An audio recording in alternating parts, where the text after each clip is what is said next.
Hello दोस्तों, जय श्री राम। कैसे हो आप सब? आप सभी का हमारे चैनल पर स्वागत है।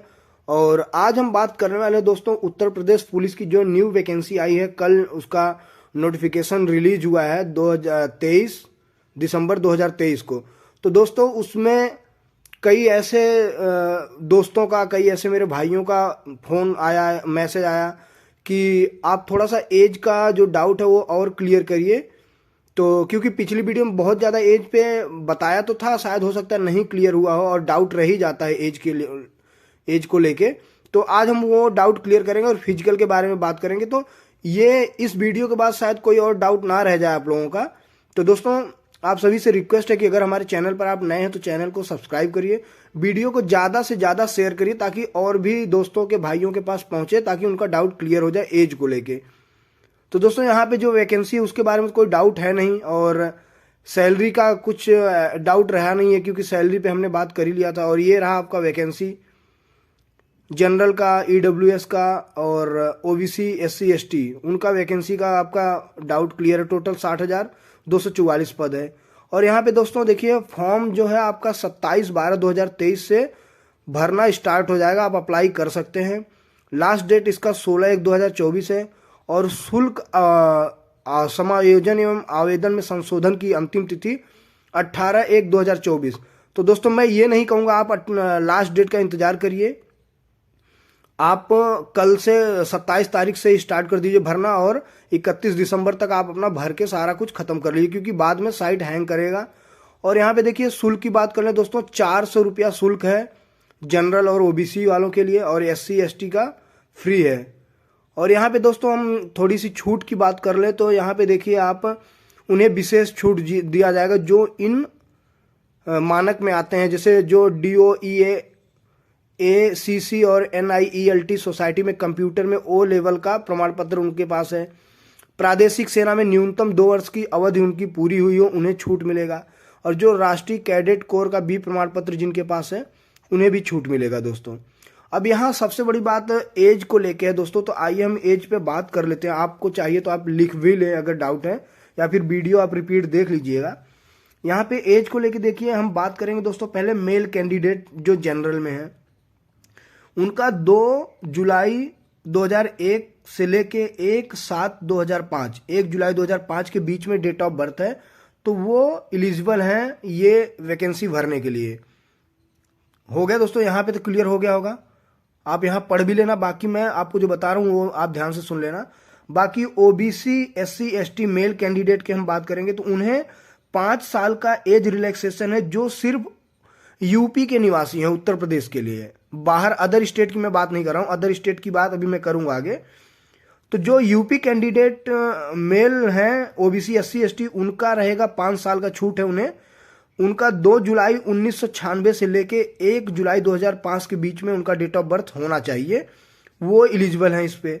और अब हम बात कर लें, कुछ मेरे दोस्त ऐसे हैं जो पूछते हैं अदर स्टेट के कैंडिडेट, मेल कैंडिडेट भर सकते हैं कि नहीं। जी भर सकते हैं, लेकिन जो ओबीसी एससी एसटी हैं वो, उन्हें एज रिलैक्सेशन नहीं मिलेगा, उनका काउंट जनरल कैटेगरी में होगा। उन्हें सिर्फ जो अदर स्टेट के OBC SC ST male candidate हैं, वो 2 जुलाई 2001 से लेके 1/7/2005 के बीच में उनका डेट ऑफ बर्थ होना चाहिए, वही भर सकते हैं। उन्हें एज रिलैक्सेशन का कोई छूट नहीं है। तो दोस्तों ये मेल कैंडिडेट का डाउट क्लियर हो गया। अब हम आते हैं फीमेल कैंडिडेट पे। जो फीमेल कैंडिडेट हैं जनरल कैटेगरी का, उन्हें है 2 जुलाई 1998 से लेके 1 जुलाई 2005 में उनका डेट ऑफ बर्थ इस बीच में होना चाहिए, वो एलिजिबल है भरने के लिए। ये मेल जनरल कैटेगरी के लिए है, फीमेल जनरल कैटेगरी। अब हम बात कर लेते हैं female OBC SC ST category. उनका रहेगा 2 जुलाई 1993 से लेके 1 जुलाई 2005। ये फीमेल कैंडिडेट हैं ओबीसी एससी एसटी के लिए, तो इन्हें भी 5 साल का एज रिलैक्सेशन है। हाँ, लेकिन उनका उत्तर प्रदेश का निवास प्रमाण पत्र लगेगा कि आप यूपी के निवासी हैं कि नहीं है। ये आप अपने दिमाग में बिठा लीजिएगा बात। ये सिर्फ और सिर्फ यूपी फीमेल कैंडिडेट के लिए है। और अब हम बात कर लेते हैं अदर स्टेट का। जो फीमेल कैंडिडेट है ओबीसी एससी एसटी, उन्हें कोई भी एज रिलैक्सेशन नहीं है।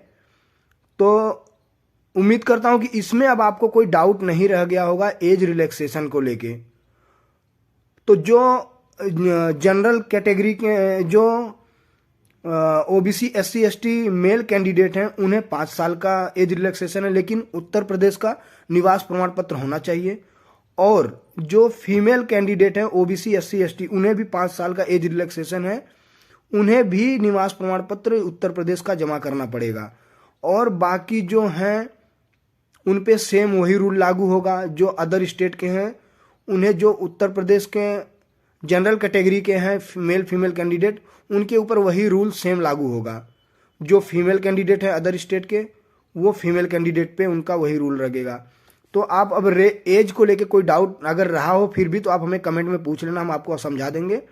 और यहाँ पे दोस्तों वैवाहिक परिस्थिति की बात करते हैं कि जिन भी पुरुष के पास एक से अधिक पत्नियां हैं तो वो इसमें फॉर्म नहीं डाल पाएंगे उत्तर प्रदेश वैकेंसी में।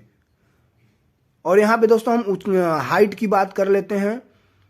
पुरुष वर्ग के जो कैंडिडेट हैं उनके लिए सामान्य ओबीसी और एससी उनके लिए 168 सेंटीमीटर है। और जो एसटी कैटेगरी के कैंडिडेट हैं उनके लिए 160 सेंटीमीटर हाइट अनिवार्य है। ठीक है दोस्तों, जनरल एससी ओबीसी का हाइट 168 सेंटीमीटर होना चाहिए और एसटी के जो कैंडिडेट हैं उनके लिए 160 सेंटीमीटर होना चाहिए। ये रहा आपका हाइट का।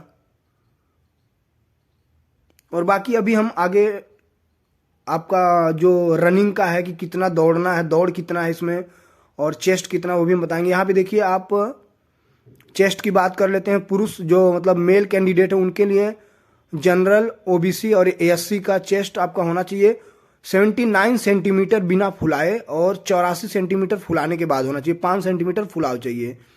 अब एसटी जो अनुसूचित जनजाति हैं उनके लिए बात कर लेते हैं। 77 सेंटीमीटर इनका बिना फुलाव होना चाहिए। फुलाने के बाद 82 सेंटीमीटर होना चाहिए। 5 सेंटीमीटर का अंतर होना चाहिए। ठीक है दोस्तों, न्यूनतम 5 सेंटीमीटर सीने का फुलाव अनिवार्य है। ये आप देख लीजिए टिप्पणी में लिखा है। अब हमारी जो फीमेल कैंडिडेट हैं उनके लिए हम बात कर लेते हैं थोड़ा दोस्तों। उनमें जो जनरल हैं ओबीसी हैं और एससी की महिलाएं हैं उनके लिए न्यूनतम 152 सेंटीमीटर हाइट होनी चाहिए। अब जो एसटी वर्ग की महिला हैं उनके लिए न्यूनतम हाइट 147 सेंटीमीटर होना चाहिए। और वजन होना चाहिए दोस्तों 40 केजी। इसमें कोई रिलैक्सेशन नहीं है, चाहे वो जनरल हो, ओबीसी हो, एससी हो, एसटी हो। तो यहाँ पे सबके लिए 40 किलो वेट लगा है। और दोस्तों अगर कुछ भूल हो तो आप माफ़ करना, कमेंट में आप पूछ लेना, हम आपको कमेंट में बता देंगे कुछ भी डाउट रहे तो। बाकी 2 वीडियो इस पे बना दिया, मुझे नहीं लगता कोई आपका डाउट रहा हो। तो दोस्तों अब यहाँ पे हम बात कर रहे थे थोड़ा सा फिजिकल इफिशियंसी टेस्ट जो रहेगा आपका, वहाँ पे बात कर लेते हैं। वहाँ पे देखिए दोस्तों पुरुष वर्ग के जो मेल कैंडिडेट हैं उन्हें 4.8 किलोमीटर दौड़ है 25 मिनट में, ये तय करना है आपको। और जो फीमेल कैंडिडेट हैं उनके लिए 2.4 किलोमीटर है 14 मिनट में पूरा करना है। दोस्तों इसमें जनरल ओबीसी एससी एसटी किसी को कोई छूट नहीं है, इसमें सेम यही है। मेल कैंडिडेट 4.8 किलोमीटर 25 मिनट में, फीमेल कैंडिडेट 2.4 किलोमीटर 14 मिनट में। तो उम्मीद करता हूं मेरे दोस्तों कि आपको पूरा डाउट क्लियर हुआ होगा इस वीडियो से। पिछली वीडियो में जो कुछ भी रहा हो तो इसमें क्लियर हो गया होगा। और अगर जिन भी मेरे भाई बहन को ये डाउट क्लियर नहीं हुआ हो, उन्हें थोड़ा सा भी अगर डाउट रह गया हो किसी भी चीज़ को लेके, तो आप हमें कमेंट में निसंकोच कमेंट करिए, आप हमें पूछिए, हम बता देंगे। तो दोस्तों आज की वीडियो में इतना ही, फिर मिलते हैं आप सबसे एक नई वीडियो में। तब तक के लिए जय हिंद, जय भारत, जय श्री राम। आप लोग अभी से तैयारी करिए और इस वीडियो को ज़्यादा से ज़्यादा शेयर करिए। जय हिंद, जय भारत।